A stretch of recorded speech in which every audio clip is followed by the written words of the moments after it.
Hi, thanks for coming. Welcome to Brown Bag Lit. We're so happy to see you here today. I'm Chloe Miller. I'm a co-founder of Brown Bag Lit along with Shasta Grant. And we opened the doors to Brown Bag Lit this January with classes, events, and more.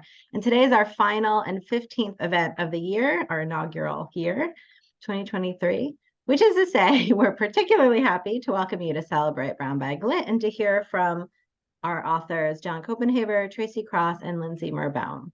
We look forward to welcoming you to future Brown Bag Lit happenings. You can find our upcoming events on our website. Our next event will be with 2 translators in January, and we'll be posting our winter-spring lineup soon. If you've been enjoying our free programming, we hope you'll consider supporting us financially to cover our costs, like our website hosting and Zoom accounts, and eventually, we hope paying our writers who visit and share their work with us. You can click on the Buy Me a Coffee link on our events page, and I'll be putting it into the chat. We'll be offering new classes in 2024 and a lunch break writing accountability group. Both are open for registration today, and I'll share all the links in the chat. So on to the show for today. First, I ask that you please stay muted during the reading. I recommend you put the screen on speaker view during the reading and then gallery view during the Q&A, which will happen in about half an hour. Please do open the chat to post questions, follow along with the links, and share anything you like about the work as we hear our readers reading. Please be reminded that Brown Bag Lit readings are free, and we really encourage you to buy the author's books and help support them and enjoy what they've written. So now I'd like to turn it over to Shasta, our Brown Bag Lit co-founder, who will introduce today's authors. Hi, thanks, Chloe. Our first reader today is John. John Copenhaver's historical crime novel, Dodging and Burning, won the 2019 Macavity Award for Best First Mystery, and his second novel, The Savage Kind, won the 2021 Lambda Literary Award for Best LGBTQ Mystery. He is a founding member of Queer Crime Writers and an at-large board member of Mystery Writers of America. He currently co-hosts the House of Mystery radio show, and for many years wrote a crime fiction review column for Lambda called Blacklight. He's a faculty mentor at the University of Nebraska's low residency MFA program and teaches at VCU in Richmond, Virginia. His forthcoming novel, Hall of Mirrors, is the sequel to The Savage Kind. Welcome, John. Hi, thank you guys so much for having me. It's just such a pleasure to do this, and I love what you're doing with Brown Bag Lit. It's awesome. I'm going to go ahead and dive in. In fact, I'm going to be reading from the new book, which comes out in June. I don't even have arcs yet, but I do have a cover, so I'll flash that. I don't really need to do much setup because it's chapter 1. So I'm going to dive right in. And here we go. Chapter 1. May 1st, 1954, Lionel. I'm aware of the clear dusk sky beyond the smoke. I'm aware of cherry blossoms hanging in the breeze weeks past their peak. I'm aware of our building's Spanish colonial revival facade, its tiers and molded ledges and balconies sweeping upward, its demonic grotesques perched on the cornice, looming in vain, having failed to ward off evil spirits.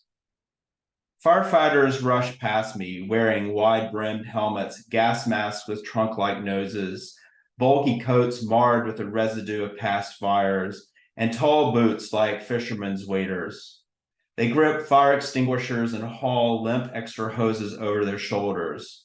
The polished nozzles glint in the light from the building's lobby entrance. They call out commands and move with extraordinary purpose, giving some order to the chaos. A hook and ladder truck is wheeled up over the curb and crushing a fledgling redbud tree buzzes with commotion. The long, expandable ladder shifts and begins to angle up. The clean-faced firefighter at its helm is so intent on his job that he briefly and bizarrely charms me. Not far behind me, distraught neighbors and nosy, babbling pedestrians gather, parting the sea. The ambulance crew appear, searching for direction. When I first visited the building, Roger stopped near the spot on the sidewalk, slid his hand across my shoulder, a gesture both thrilling and unsettling in a public space, and pointed to windows along the ninth floor. "We'll live up there forever, darling," he said, leaning in, his voice soft, conspiratorial. "We'll throw parties, we'll sip martinis and watch DC blink to life in the evenings. Just you and me." I cracked those windows at his request this morning to let in the mellow spring air. Now, a ribbon of black smoke seeps from those raised sashes, and I'm sure I spotted flame flicker behind the glass. A line of poetry surfaces, his eyes darkened by too great a light. It's from Ovid, I think. A god riding a chariot too close to the sun, blinded by its rays. Perhaps that's it. Roger and I have flown too close and got burned, or burning. Philippa is standing beside me, her hand gently touching the back of my arm, an awkward but tender attempt to console me. Judy, not the consoling type, stands a few feet from me, her arms crossed, her chin up, her dark eyes like twin camera lenses, recording it all. Maybe Judy or Philippa mentioned Ovid. They tend to go on about cultural tidbits. Gloria Graham is just glorious in the big heat, or did you see South Pacific at the National? Those songs stuck to me like glue. Or hand over Kinsey's new book. Can't wait to read what he has to say about women. Or maybe the poet's words echo from my grade school days, something I was made to memorize but forgot, something very deep, dislodged as I watch my life return to ash. Should be screaming, should be crying. Maybe it's shock. How did this happen? Was it my fault? Did I forget to turn the stove off? Did Roger fail to unplug the toaster? He can be forgetful. What about the bathroom heater? The towels dangled too close to it. I've noted it before. Maybe it wasn't our fault, but carelessness from another of the building's residents, a janitor ashing his cigarette in an oily bucket, or a housewife neglecting her curling iron. Or maybe it's a defect of the fuse box, old mouse-eaten wiring, or a spark from colliding elevator cables. It's chilly today, but I'm sweating, drenched. Roger isn't inside, of course. Sure, he said he was staying home this afternoon, but he would have stopped the fire if he were inside. He would have used his strong runner's legs, dashed into the hall, yanked an extinguisher from the wall, and choked the flames with sodium bicarbonate. His naval training during the war and his ability to stay cool under pressure would have served him so well. No, he's not there. There's no way. Maybe he's out securing work. We need him to find a job, a damn good job. Or maybe he ran to the store for dinner fixings. Just in case, as a cosmic barter, I lean into the horror. Take my things, I say to God, to the universe, but please don't take Roger. In my mind, I fly up 9 stories and turn back an hour. I'm standing in the middle of the room we created by knocking down the non-load-bearing wall between the dining and main living areas. It's spacious, contemporary, and furnished with low-slung Herman Miller pieces in rosewood, upholstered in fabrics with bold geometric patterns. Against the back wall stands my gift to Roger last Christmas, a record player cabinet filled with Sinatra, Miller, Cole, Gillespie, Davis, and Peggy Lee. And beside it, a brass bar cart stocked with gin, martini glasses with delicate stems, and a big glass shaker that weighs a goddamn ton. The wine-red oriental rug, a bequest from his grandmother's estate, stretches over the wood floor, its weave flecked with golds, pinks, and an unusual tangerine. An ornate Victorian settee, a family heirloom I tolerate, rests under the window, a place to sip coffee, stare out, and daydream. We paper the far wall in a bold poppy print, modern and a tad garish. Absolutely a statement. It's there amid the poppies that I imagine the first flame emerging, as if the bright red-orange petals inspired by their color transmute into fire. The thick paper bubbles and hisses and begins to peel off. Strips float to the floor, igniting the thin layer of linseed oil polish and sending a ripple of bluish fire across the wood. The glass on the starburst clock, now circled to flame, cracks and pops out. The hand stopped. 7:24. In a blast of heat, the upright piano makes a strange sound, like ghostly fingers swiping strings.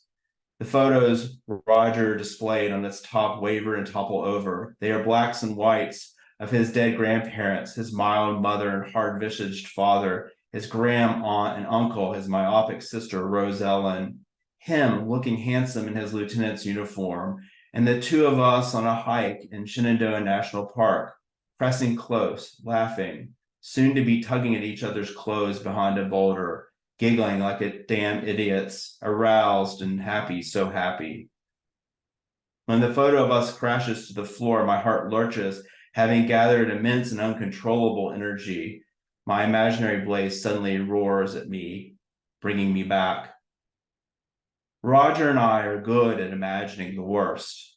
It's an occupational hazard.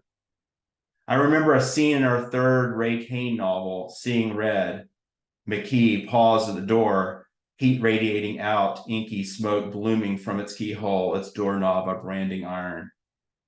What was inside was more than some maniac arson's delight, but a demonic force, sentient and vicious, poised to consume. Had Roger written that passage, or had I? Couldn't remember. Then I smell it, the actual fire, its greasy odor, like an old furnace, and then something sulfurous and nauseating, the scent of death, burning hair. How could I smell it so far away? Am I inventing it? Oh God. The wall of numbness cracks and pain floods in, its sharp physical pang that knocks the breath out of me. My knees wobble and I lean into Philippa, who, at a svelte 22, is 50 pounds lighter than me. She catches me, her grip assured, as if she were bracing for this, my collapse, and steadies me. Judy steps close, gazing at me, her eyes concerned and quiet, even a little cold. As the tremor dissipates, tears well up, and I sob. Somehow, I know that Roger is dead. Thanks.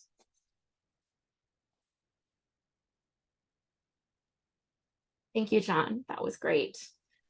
Our second reader today is Tracy Cross. Tracy Cross has had her stories featured in several podcasts and compilations. Her debut novel, Rootwork, was released by Dark Hart Publishing in November 2022. It delves into the power of family and her past experiences with hoodoo. She is now working on the next novel in the series, A Gathering of Weapons. She resides in Washington, D.C., and is an active member of the Horror Writers Association. Welcome, Tracy. Hi, hello everyone. Thanks for having me today. I just want to throw out there that I just found out that the audiobook for Rootwork was just published, put up on Amazon and anywhere you can buy your audiobooks at. So that's pretty exciting. So today, though, I'm going to be reading from Rootwork.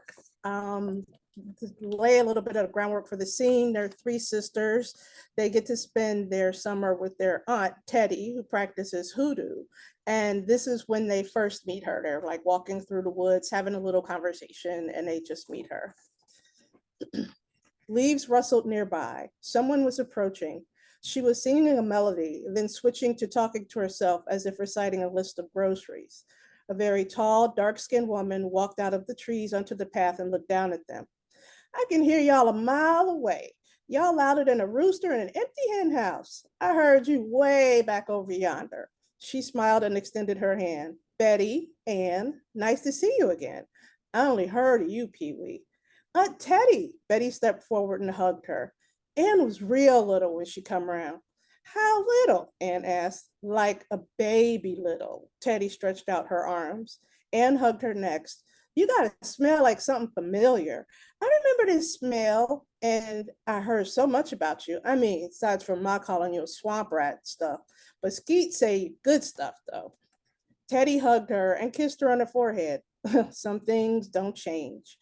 You look like Paul, Pee-wee whispered, but you's a lady.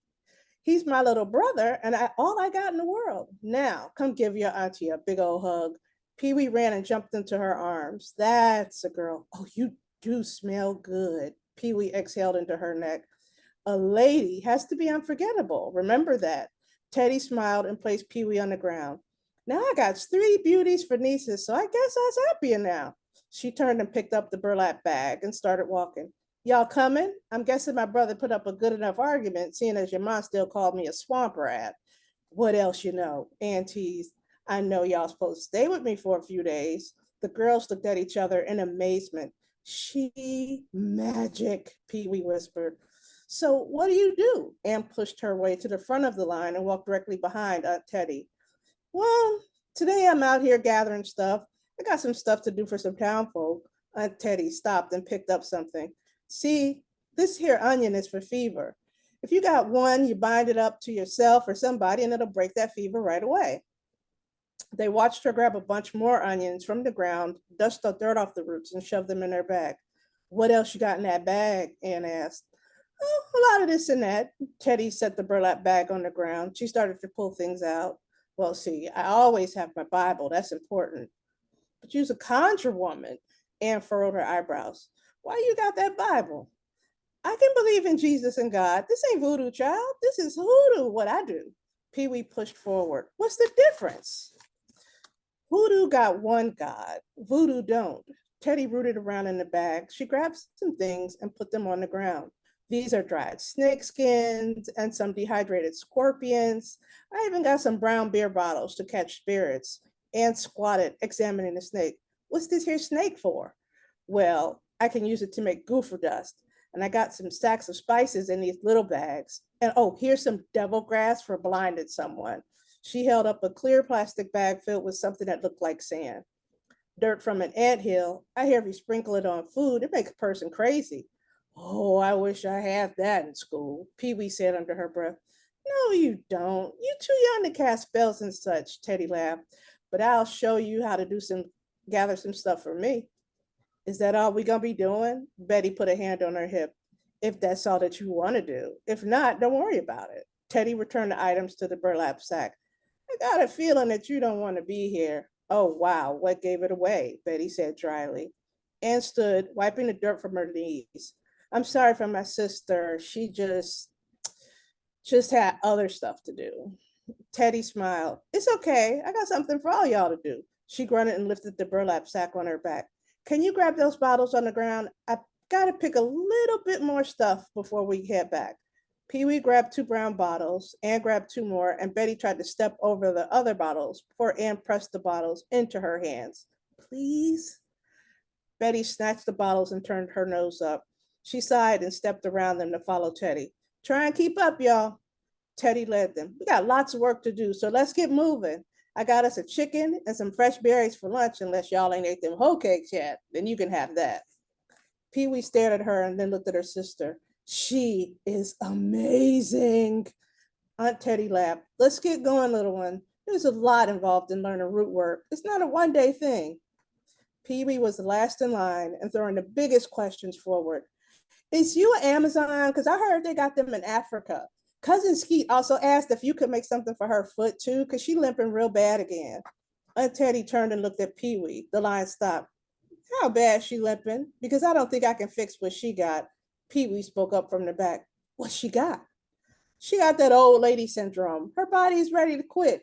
She keep pushing, and one day she gonna die in them fields. Now come on, idle hands and all that. They trudged along in silence with Pee Wee at the back, Betty carrying the sack that contained their food and 2 beer bottles, and Anne marking the trees with a piece of chalk she pulled from her pocket. Betty looked back at her, eyebrows raised. I don't want to get lost in the woods, you know? Anne grinned. Betty snorted and kept walking. Off in the distance, there was the sound of an animal making a high-pitched toot. Pee Wee ran up on Anne. What was that? Did you hear that? Anne stopped. What, the sound of you running into me? No, Pee Wee looked around. That, it's an owl. In the daytime? Pee Wee pushed Anne to walk again. Yes, in the daytime. Anne started to laugh. It's the woods. Everything is out here. I mean, look up. We can't even see the sky. Well, this part of the woods don't look so good. It's just a bunch of dead trees leaning on each other and falling and stuff. And I hope we don't run into another gator. Teddy knows the way. I'm sure she's not going to kill us. Unless I need a body part for some powder or something, Teddy shouted. We almost there. I'd rather be at home, you know, Betty said, not in the woods looking at these snake-looking vines. If you try and grab one, Teddy said with a laugh, I can always use more snakeskin. They're not poisonous, I don't think. Pee-wee groaned. Ugh, she's a joker, just like Dad. Aunt Teddy casually reached her right hand out and grabbed something. She inhaled it and dropped it to the ground. No good. The girls looked around at the discarded green twisted leaves on the ground and elbowed Pee-wee. Hey, I dare you to touch it. Pee-wee stepped on it instead. She said she didn't want it. Ain't no good. As they walked on, Pee-wee paused now and then to look up at the vines hanging from the trees or insects crawling on the ground. She ran her hand over some moss-covered rocks and watched Teddy pick up things to smell or taste. Pee-wee mimicked her, eating some sweet berries and smelling leaves that had a lemon scent. Anne motioned for Pee-wee to catch up. At least we're walking towards sunshine, Pee-wee whispered. No owls up here, Anne snickered. Pee-wee stopped to stare at some rays sliding between the branches, shining down on the forest like spotlights. Come on, Pee-wee, keep up, Betty yelled. I'm getting my bearings so I don't get lost. Anne's map is in her head. Pee-wee waved them on. Do I need to hurry? Would be nice, Betty said. Maybe you want to hurry. Anne's voice was flat as she pointed at something to the left. Thank you, Tracy. That was great. Our final reader today is Lindsay. Lindsay Merbaum is the author of the queer experimental feminist horror novel, The Gold Persimmon, a 2021 Forward Indies finalist. She is also the founder of Pick Your Potions, a witchy consortium offering custom drinks, recipe decks, and the Study Coven independent study series. Welcome, Lindsay. Thank you. Thank you so much for having me. This is awesome. I'm actually going to read from a forthcoming novel. I just signed on to do 2 more books with Creature Publishing, who published my first book, The Gold Persimmon. And thank you. This book so far is called Queens of Heaven and Earth and should be coming in 2025. I'm going to read a little bit from the first chapter. So all we need to know is our protagonist is Gold, and we're getting a little bit of background from her childhood. And Gold has some very unusual abilities, including the ability to see ghosts. So here's a few pages from the beginning. A few streets over from our house was a sprawling, fenceless cemetery, so old some of the grave markers were made of limestone, half dissolved in the rain. The stones were small, some broken, scattered at uneven intervals. Plants dragged them down into the earth. No fresh bodies got buried there anymore, but I knew some of the grave's inhabitants, too old for visitors, even if I didn't know their names or what year they died. They observed me walking past or running, half tripping through the overgrowth. I lay down among them and played dead, which meant keeping my eyes shut and my body as still as possible, breathing shallow. But that didn't really make me one of them. They came to my room after midnight, sometimes visible, other times as a musty odor. Some I could neither see nor smell, but I felt them all the same, the flat nothing of their longing. They were there, but they didn't know why. They didn't even know who they were. They were empty vessels. Sometimes they begged for water. The dead were very thirsty, I learned, and restless. I didn't know how to dismiss them. I just accepted that my room was a very crowded place sometimes. I hated school so much that I woke up most mornings with a stomachache. Barb let me stay home anytime I wanted, but she would ignore me, bump into me like she couldn't see me, a pack of mutts right at her heels, stepping on me, panting and drooling. All her dogs bayed and made a racket.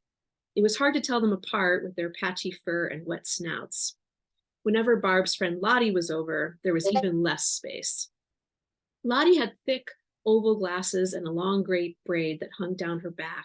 She was stick thin and wore pajama bottoms as pants because she'd buried 3 husbands, and she said that entitled her to do whatever she wanted. She also bred exotic cats that looked like miniature leopards. She sold them to rich people she met up with in parking lots and hotel rooms in the wealthier suburbs, so they wouldn't see or smell where she kept the felines. Lottie and Barb had been best friends since high school. A few times a week, Lottie stayed over. Many nights I fell asleep to the sound of the 2 of them cackling away downstairs, clinking their mugs full of booze. My mother didn't believe in glasses, only coffee mugs. Hundreds of them, stacked in precarious piles inside the cabinets and atop the counters, all captured on her thrift store raids. Some featured logos for businesses I'd never heard of, probably long closed, or proclaimed things like #1 dad.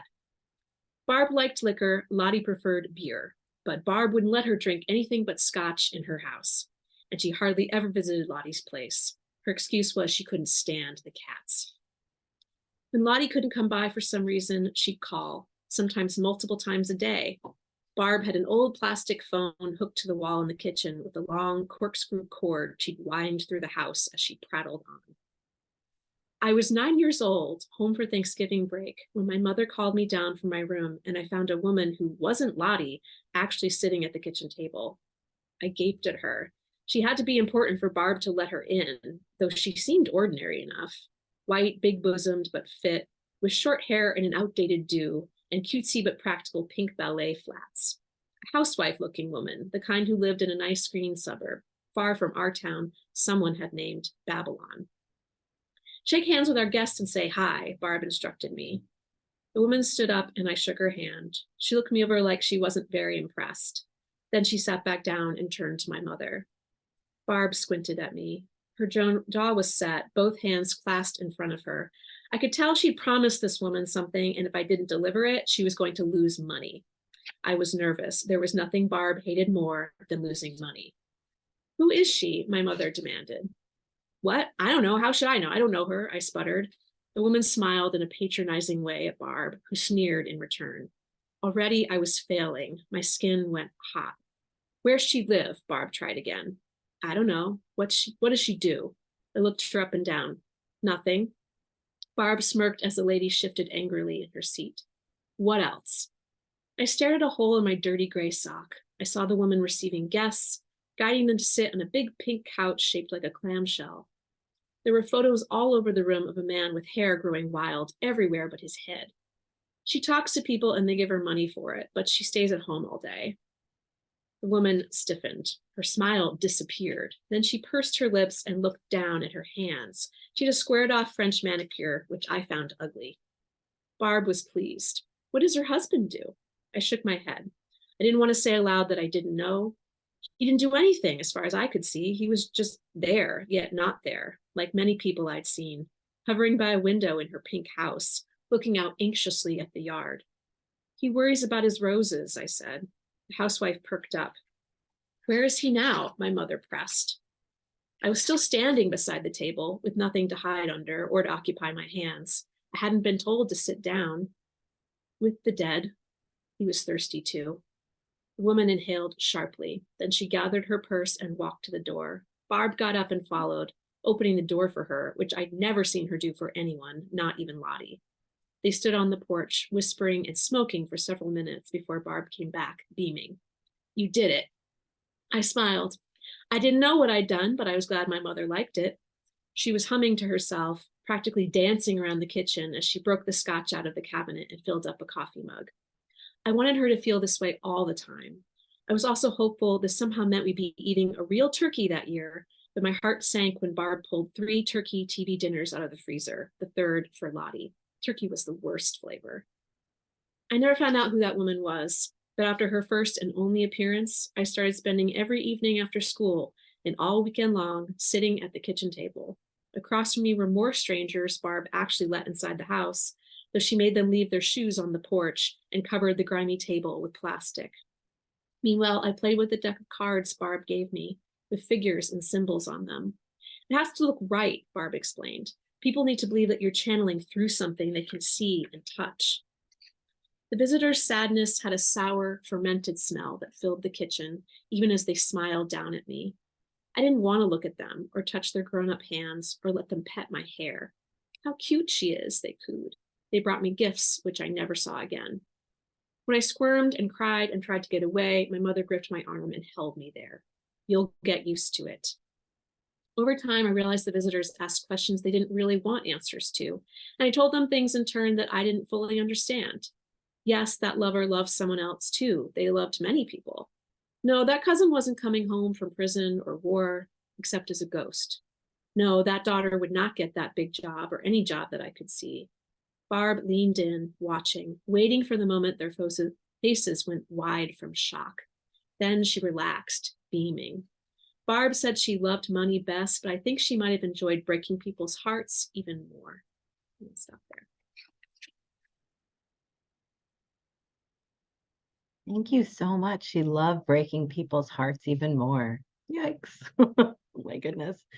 Thank you all for reading. I really appreciate it. This was wonderful. Let's take some time to hear some more from the authors. They are available to answer questions if you want to raise your hand in the screen, or you could post something into the chat. I can start with a question for each of you. Tracy is a part of the Horror Writers Association, and John co-founded the Queer Crime Writers. Lindsay founded her Coven of Independent Writers. I was wondering if you could each say a little bit about being a part or forming these communities and what it means to be with writers who are doing something similar. We could go in alphabetical order. Tracy, if you'd like to start.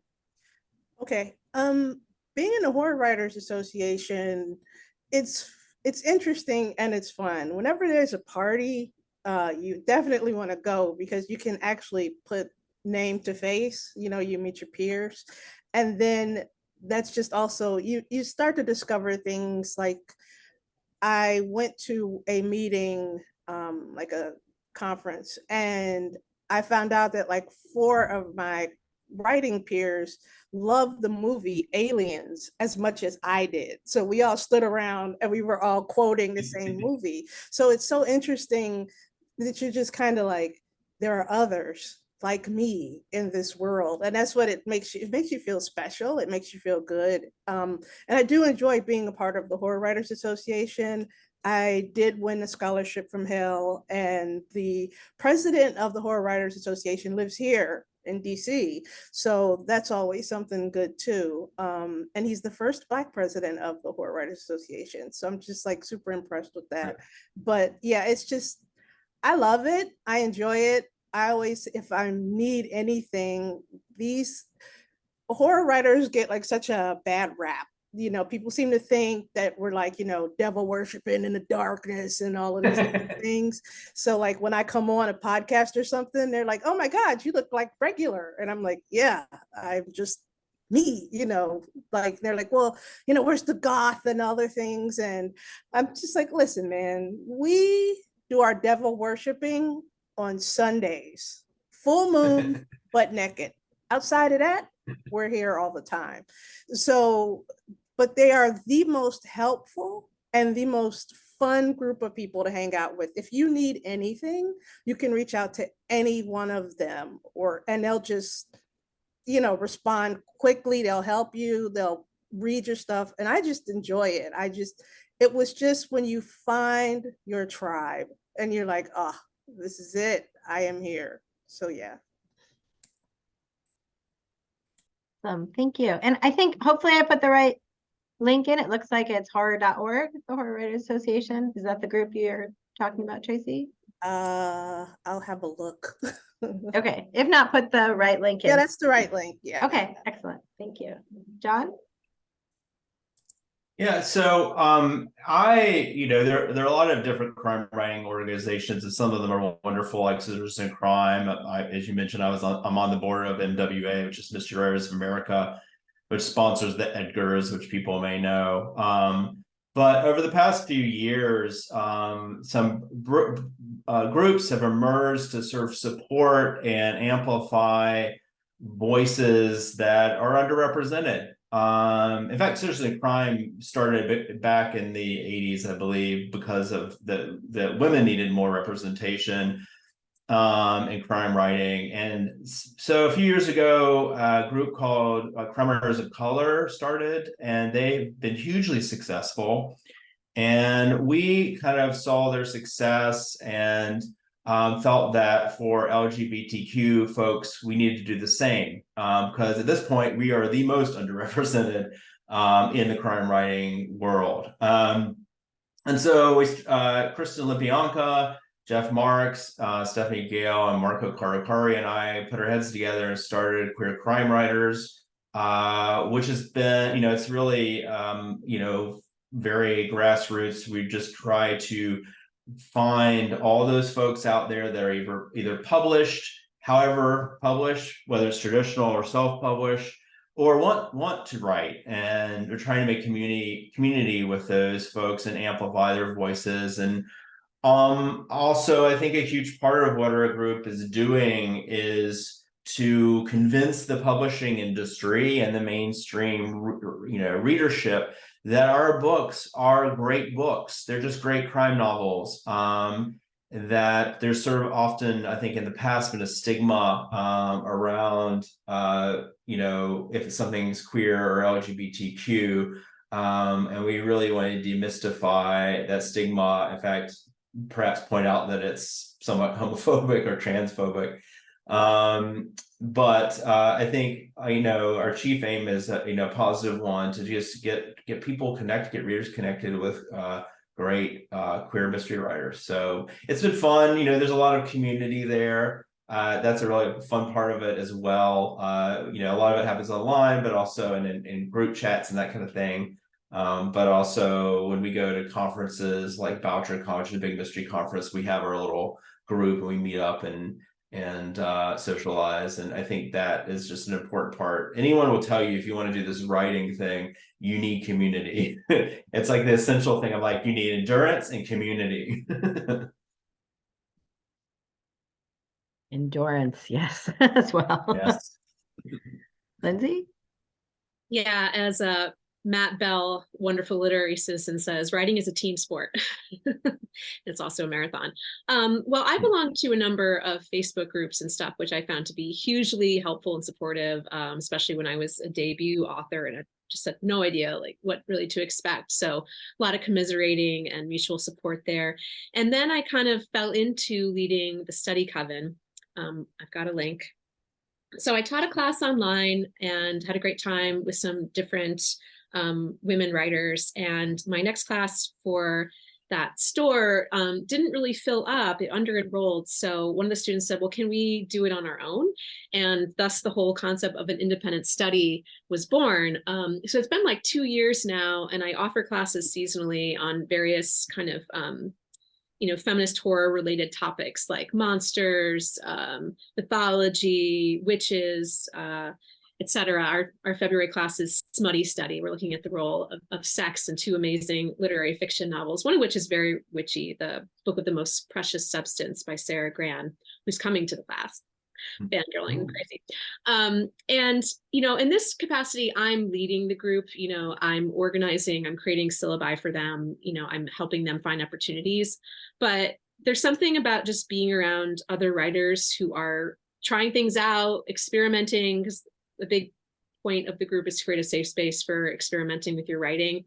And we have a Discord server, so we're in contact a lot. And it just makes me feel really good to be providing something for other people. It feels really rewarding. And I also just love the connections that I make with these other writers who come into the group at varying levels. Some people already have a bunch of books out. Some people haven't published a story yet. All of them are very talented, and it builds support and it reminds you why you're doing this. And I agree 100% with John that you really need that support to keep going with it, because it is a hard industry and so much of the work is solitary. And also you endlessly have questions and you want to know, has anyone else been through this with an editor, or what am I supposed to do about that? So it's amazing to me to have that space. And I definitely think some of my study coven members are going to be probably beta reading some future work for me, and vice versa. And I feel very lucky to have that connection. Excellent, thank you. Lindsay posted her link in the chat. I also posted a link to the Washington Writers Conference. I see that Jenny Yakovisi is here. Jenny, if you want to say something about the conference and share that a couple of sentences, you're welcome to. Thanks so much. Hi, I'm Jenny. I'm off camera right now. I'm not really fit for the camera today. I'm the president of Washington Independent Review of Books. We're a 7-day-a-week online book review site. We also have podcasts and book blogs and a bunch of other things. And I know some of you have contributed to us before, and we've reviewed some of your books, and you should absolutely link to it and read it every day before you open either the Washington Post or the Times or whatever else. Anyway, every year we have the Washington Writers Conference. It's a Friday evening and Saturday all day. And we'd love to have folks join us there. And we always focus on building your community of writers, because we know that that's what keeps us going. That's what gets us across the finish line. That's what helps us celebrate our wins and helps us to drink at the bar when we haven't done as well as we wanted to. But our conference this year is May 3rd and 4th in Maryland at the Bethesda North Hotel and Conference Center, Marriott Hotel and Conference Center. And if you go to wyrobooks.com, that's the Washington Independence page, and you will find information about the conference there. We'd love to see you guys there, and everybody gets to meet with at least 3 agents. You get guaranteed a meeting with at least 3 agents. If you sign up before December 31st, you get to meet with 4 agents, and it's the same price as last year, so we kept the price the same. So hope to see you guys there. Thank you. Thank you. I appreciate it. So it sounds like a big advantage to both the groups and essentially labeling yourselves within crime or horror or different genres of writing helps you to find the community. So much of our kind of understanding of genre blends and blurs, and we're kind of, for Brown Bag Lit, we're combining some creative nonfiction and poetry classes, as there's a lot of overlap in between, and prose poems and flash, lyric, prose, and all kinds of ways that the genres blur one another. Are there other advantages to thinking about your work in terms of genre? Whoever would like to start, Sean or John already unmuted. Yeah, I can jump in if you want me to. I think that I like to think about genre and kind of the way that one might think about some formal constraints in poetry, like that it helps give you sort of a shape. I think that different genres sort of offer up different shapes, and there's sort of, subgenres as well that offer different shapes. But if you do, this constraints can often help you understand how to build a story. It can also, be tempting to push at and play with those constraints. I think I do in my writing. I really, like the idea of thinking about how a mystery story is supposed to unfurl and undermining some of those expectations. I like to destabilize a little bit. If you're really doing traditional fiction writing, these concerns are fairly, like you want to end. A lot of traditional mystery fiction will end with sort of whoever did it is revealed. All that has been thrown in disorder is arranged and put back in order.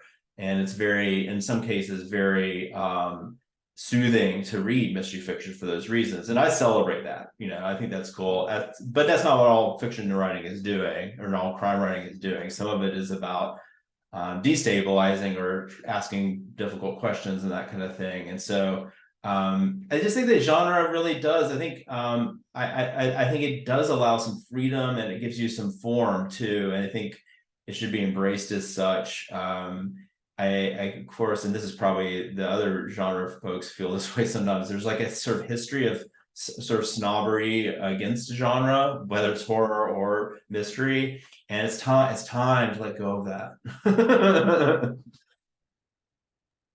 Thank you. Tracy?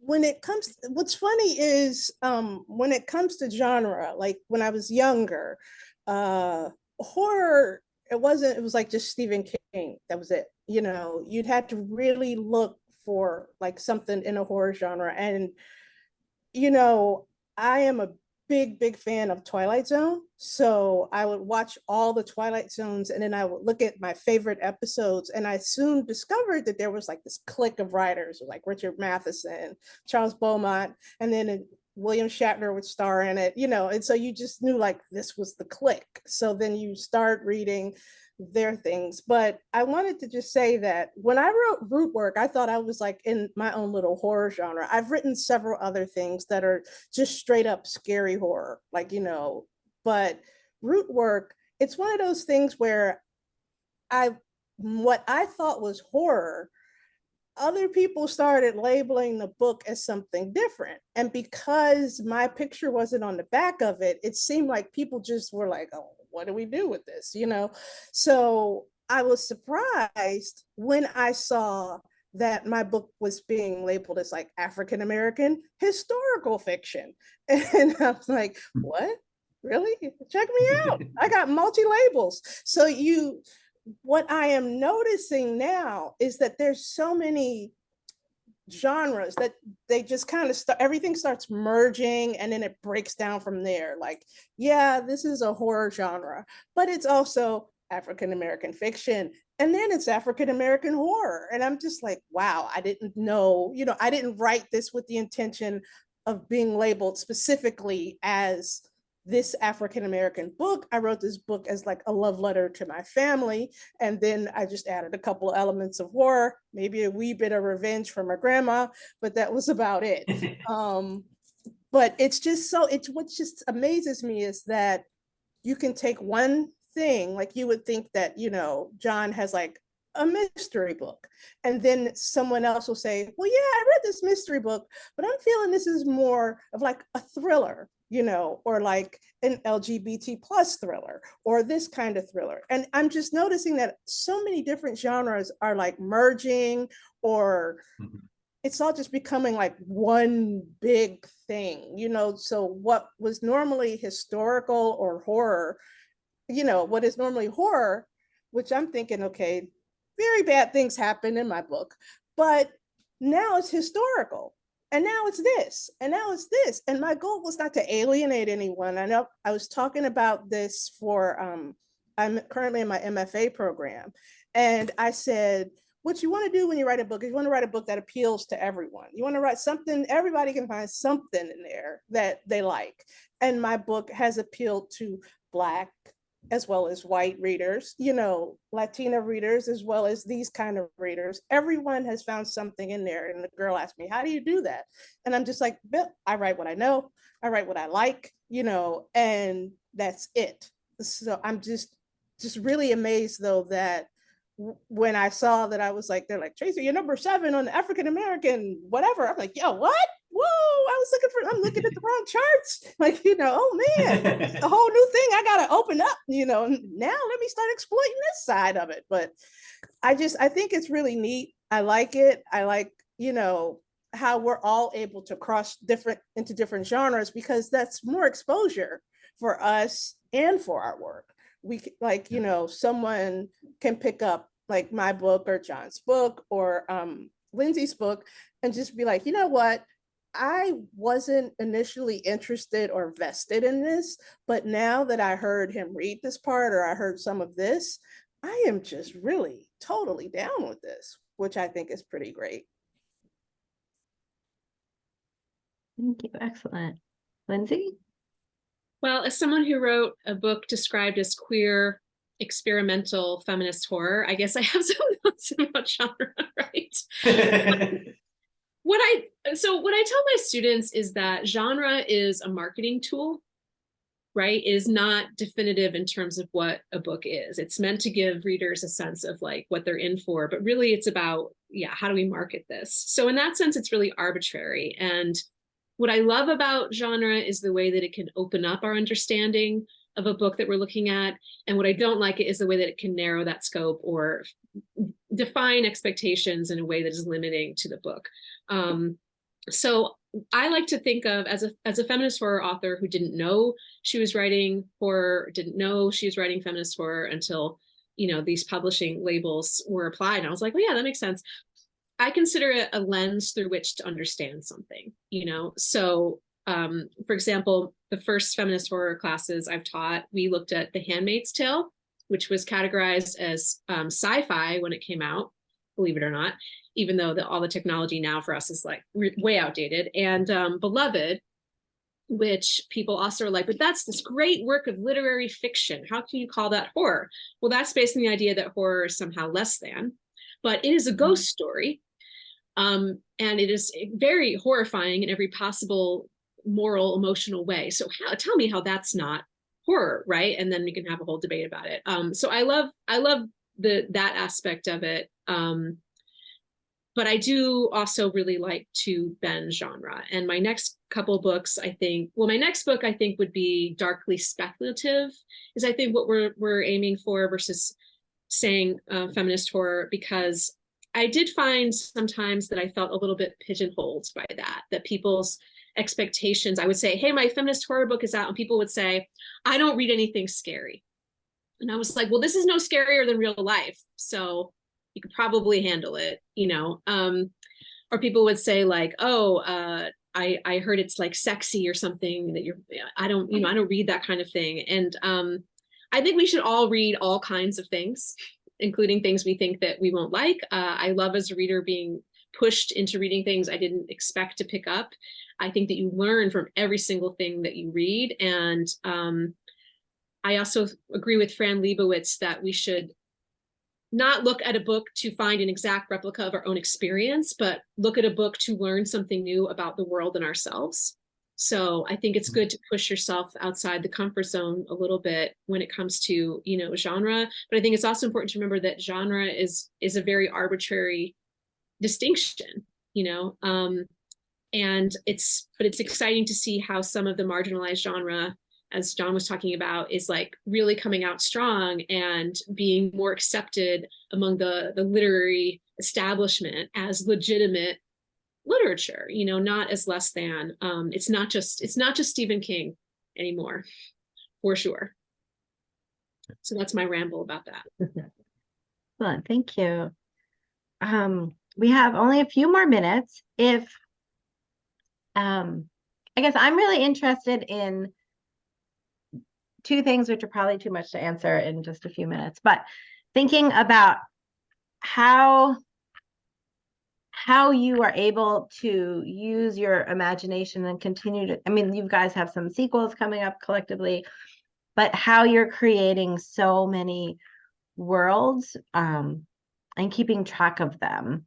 And then if you have one last piece of writing advice to share, maybe it's a book. So, I think Lindsay brought up Matt Bell's book, something to kind of leave us with as another path to keep learning and reading. So this imaginative, oh my God, I've totally lost all my words. How you imagine all these new worlds, and then a piece of advice. And Lindsay, if you want to start. Oh, sure. Just throw me in there. Okay. How do I keep it all straight? Well, I keep a lot of notes, which is how I keep everything in my life organized. Otherwise, I'm lost. I try to work on one thing at a time. That's not always possible, or at least I should say work on one process at a time. So, for example, writing a new draft of one thing at a time. I can revise something while also writing something new at the same time. But I don't think I could write more than one book at a time without kind of stealing one from the other. I don't know how I'd do that. Yeah, I don't know. I don't know where it comes from. I just, when I'm into it and I'm excited and I really want to be doing it, then it's really great. And when I don't feel that way, it's really tough. And my piece of advice is, I always say find community. I always say, but in terms of also finding community, put yourself out there. Never be afraid to reach out to other writers. Never be afraid to reach out to a writer and say that their work moved you or impacted you in some way. Even if that person is extremely famous and you think they're never going to see this, writers are in their own little dark closets, working. And it means a lot anytime any of us hear positive feedback and realize that we've made a connection with the reader. So never be afraid to take that step, because it's never a bad thing to give someone positive feedback. You know, it's never a bad thing to tell someone that their work meant something to you. And also, I think I said this before, you know, read broadly, read everything. Read outside your comfort zone, because you never know what kind of ideas that's going to spark for you. Oh, thank you. So thinking about how you keep track of these worlds and a piece of advice you might have, John or Tracy, whoever would like to go. John? Sure. I'll jump in. Yeah, I mean, I do write historical fiction, so I'm dealing with like a lot of research, and then of course it's a mystery, and then I like to like make it harder on myself by giving layered perspectives, moving through different timelines. So it's just it's a crazy thing that to write this way. I love it though as a reader, which is why I write that way. I really love when I'm reading a book and I feel like I kind of sink into the world, like it's just like, you know, it's just this fully imagined space. You know, I do it because I love to read that, and I think whatever, even if I'm writing contemporary fiction, it's still going to have a sort of atmospheric quality to it that I just love as a reader. And that can be partly voice and also stuff that's going on. The tool that I use to keep track of it all is Scrivener, which just sort of changed my life. So I feel like I'm always trying to convert people to this, but like if you're doing complex storytelling, whether it's, you know, keeping track of notes and on research or plot lines or characters, it's just like a great tool. So check it out. The one bit of advice that I have is, and I always include this little book. It's called The Craft of Writing by William Sloan. I think you can only get it print on demand now, but I love it. It's a little dated, but the thesis is really important. And it's my advice, which is always remember what the reader needs. That is not right for a particular audience. It's like thinking about what your reader actually needs to access your story and feel oriented in the story. And I think writers often forget actually how much not remembering what the reader needs impacts their writing. And I think that little book kind of does a great job of just getting to the heart of it. So that's my advice. Thank you. Tracy? Okay, so horror is, I don't know, I like to think that we're like just strange people, because we are, but the way that I keep track of worlds is I have a notebook, and I will devote an entire notebook to one complete story or project or whatever. If I'm writing like a short story, I'll devote like part of it, and then that way when I'm done, I can write the title of the story on the cover and just keep on moving. For Rootwork, I had so many notebooks, and I had so many like things here and there, and I know I looked crazy at my job at the library because I would run across like these pictures of fashion from like 1800s. I think there was a book on brothels in New Orleans, and I'm like snatching it off the shelf, like, give it to me, you know, and they're like, why do you, okay, it's fine, everything is great, you know, but I like to keep like just notebooks.